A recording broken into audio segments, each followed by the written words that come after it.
Bonjour à tous, j'espère que vous allez bien, en tout cas moi ça va. Aujourd'hui on va faire une vidéo sur Rupicor, donc pour ceux qui ne la connaissent pas, c'est celle qui a écrit La miel, le soleil, ses fleurs et Omboji et un nouveau livre que je n'ai pas lu, mais en gros c'est une sorte de cahier, j'ai pas tout compris mais voilà.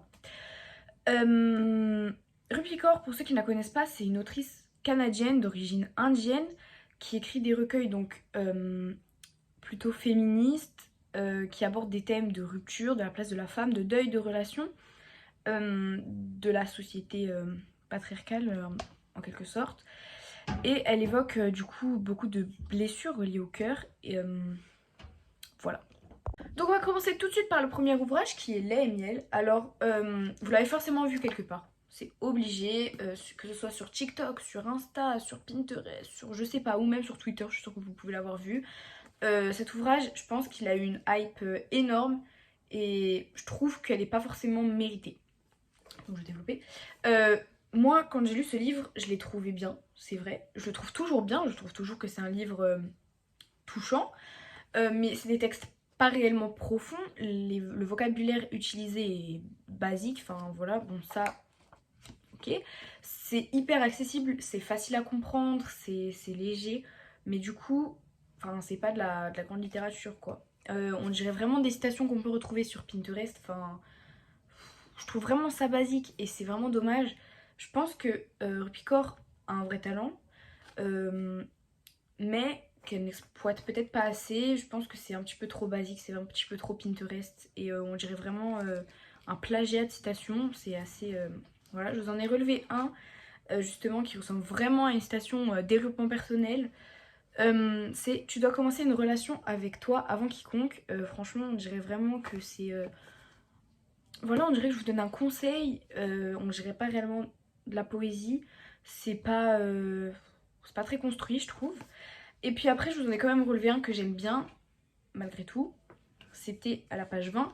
Elle était une rose entre les mains de ceux qui n'avaient pas l'intention de la garder. Bon, je trouve que quand même il est joli. Je l'ai annoté, etc. C'est franchement un recueil que j'ai malgré tout apprécié.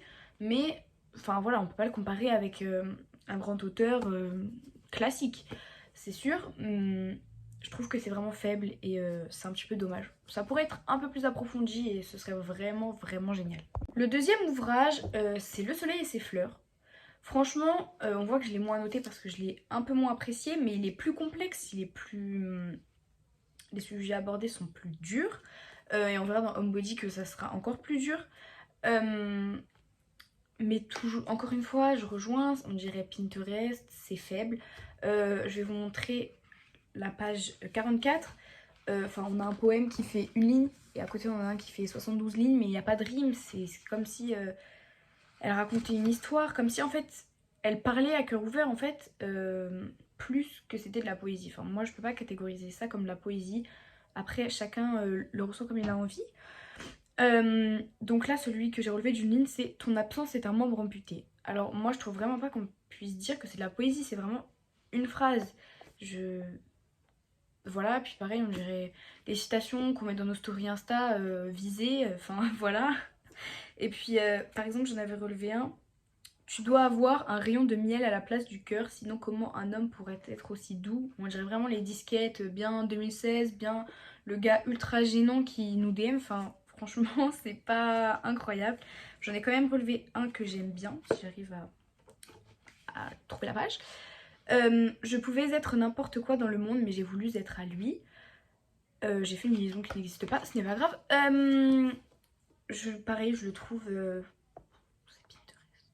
Je me répète, je le dis 50 fois, mais c'est Pinterest, c'est des citations. On dirait qu'elle a pris des citations et qu'elle les a recopiées dans un livre et elle a fait un livre et que tout le monde l'achète et que tout le monde le trouve génial. Alors que. Voilà.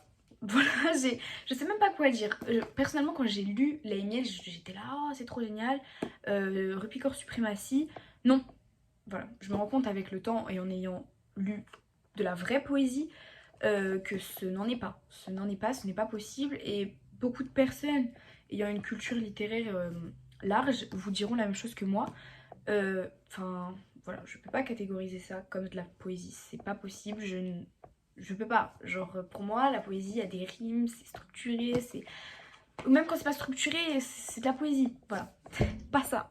Et du coup, le troisième et dernier recueil, c'est Homebody. Alors, on voit que je l'ai moins noté parce que tout simplement, je l'ai moins apprécié. J'ai pas réellement accroché, je l'ai trouvé ennuyant, à vrai dire. Après, c'est que mon avis personnel parce que je sais qu'il y a beaucoup de gens qui l'ont apprécié. Moi, je me suis vraiment ennuyée, j'ai pas beaucoup aimé. Pourtant, c'est des sujets intéressants, c'est plus sur l'acceptation de soi-même, l'amour, le rapport au corps, la féminité. Mais en fait, j'ai mis très longtemps à le lire parce que je l'avais oublié, tout simplement. En fait, vous voyez là-bas, j'ai des livres où j'en ai d'autres qui sont ici. Et en fait, quand je les oublie, je les pose. Et en fait, quand je les aime pas trop, bah, je les pose et après j'oublie de les finir et j'en commence d'autres. Bref. Et du coup, j'ai mis très longtemps à le lire. Euh, j'ai pas réellement énormément de choses à ajouter. Ça reste Pinterest, blabla, tout ce que j'ai déjà raconté. Euh, euh, ouais, si je n'arrive pas à ouvrir la page, ça va pas le faire. Euh, bon, encore une fois, il y a des poèmes, ils font une ligne, on sait pas trop pourquoi. C'est notre souffrance est la porte d'entrée de notre joie. Pareil, toujours. Enfin, on dirait vraiment des citations. On dirait que c'était déjà écrit et qu'elle a juste rajouté. Et puis, un que j'aime bien quand même, c'est tu pouvais accepter que la perfection est impossible. Par quoi cesserais-tu d'être obsédé? Et j'ai oublié le si, je crois, au tout début. Mais c'est si tu pouvais. Bref. Je sais plus lire, voilà. Non, je rigole. Mais il est 22 h, je suis très fatiguée. Du coup, j'ai pas grand chose à ajouter de plus, donc là on va passer à l'ensemble de ces recueils. Du coup, je ne vais pas vous dire de ne pas lire ces livres. Franchement, ils sont quand même bien, ils sont quand même jolis. Donc même si du coup depuis tard je dis qu'ils sont simples, etc., c'est quand même des bons ouvrages. Ils sont intéressants, blablabla. Puis ça fait de la culture, voilà, point. Ça fait des livres en plus dans votre bibliothèque et dans votre cerveau. Voilà, vous les avez lus, voilà, ça fait de la culture. Alors, d'ailleurs, pourquoi je ne dirais pas que c'est nul? Tout simplement parce que je pense que critiquer l'art d'un artiste, wow, revient à critiquer sa personnalité dissociée. Par exemple, demain j'écris un livre, vous ne l'aimez pas, et du coup vous dites ah mais elle est trop nulle, c'est nul, voilà, je n'aime pas.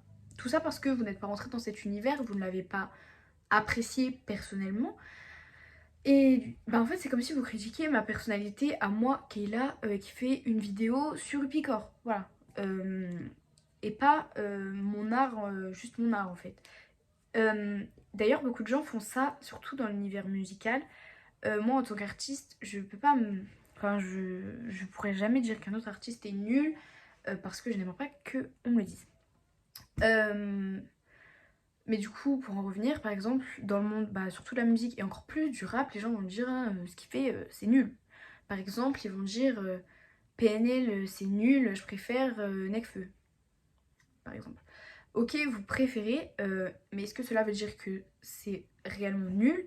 Parce qu'au final, c'est des textes qui ne vous touchent pas forcément et c'est souvent pour ça que les gens n'aiment pas un rappeur, parce qu'ils parlent de sujets qui ne les intéressent pas.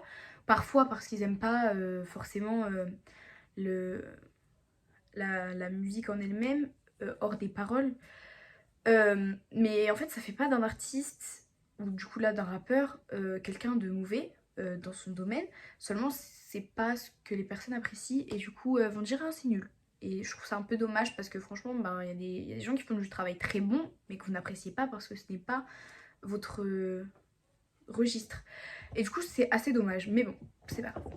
Mais du coup, je pense que je me dois de vous montrer de la poésie que j'apprécie davantage et de vous dire après, bien sûr, pourquoi. Mais du coup, je vais choisir Paul Éluard, donc Dans J'ai un visage pour être aimé, et je vais vous lire L'égalité des sexes. Et puis après, bah, je vous dirai pourquoi je préfère.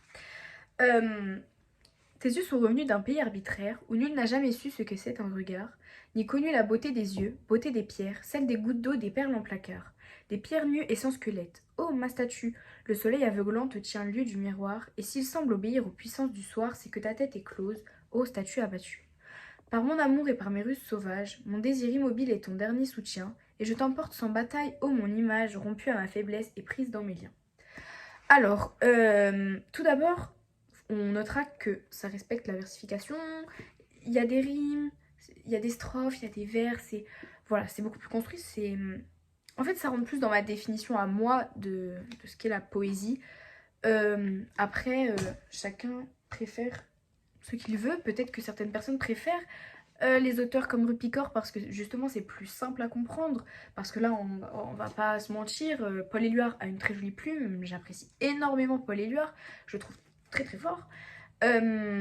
Pour autant, forcément, c'est beaucoup plus difficile à comprendre et à analyser. Là, en fait, dans Rupicor, on n'a pas besoin d'analyser parce que c'est transparent. Quand on va lire un poème, on va direct comprendre ce qu'elle voulait dire. Alors que là, faut ressortir son cours de français de seconde pour pouvoir le comprendre. Bon, j'abuse, mais voilà. C'est forcément plus complexe. Mais moi, je trouve que, enfin, personnellement, dans mon avis personnel, je préfère ce genre de poésie. Mais du coup, chacun est libre de choisir ce qu'il veut parce que si vous préférez un auteur ou un autre, c'est que vous êtes capable de réflexion et c'est que vous êtes intelligent. Voilà. Ne remettez jamais en cause votre intelligence. Là, je dis des trucs vraiment... Pourquoi? Alors les amis, je pense que nous arrivons à la fin de cette vidéo. Si elle vous a plu, n'hésitez pas à la liker. Et à vous abonner surtout à ma chaîne pour voir les prochaines vidéos, peut-être les prochaines critiques littéraires, je ne sais pas. Et à commenter surtout si vous avez lu un de ces livres pour qu'on puisse en parler ensemble par exemple, parce que sûrement que certains d'entre vous auront des avis bien différents et ce serait intéressant de pouvoir partager de différents points de vue. Je répète que ceci n'est que mon avis personnel, que je ne suis pas critique littéraire faisant des grandes études. J'ai 8 de moyenne en français. Voilà. Je suis personne pour faire des vrais avis. Du coup, on se retrouve bientôt pour une nouvelle vidéo et puis à bientôt. Bisous!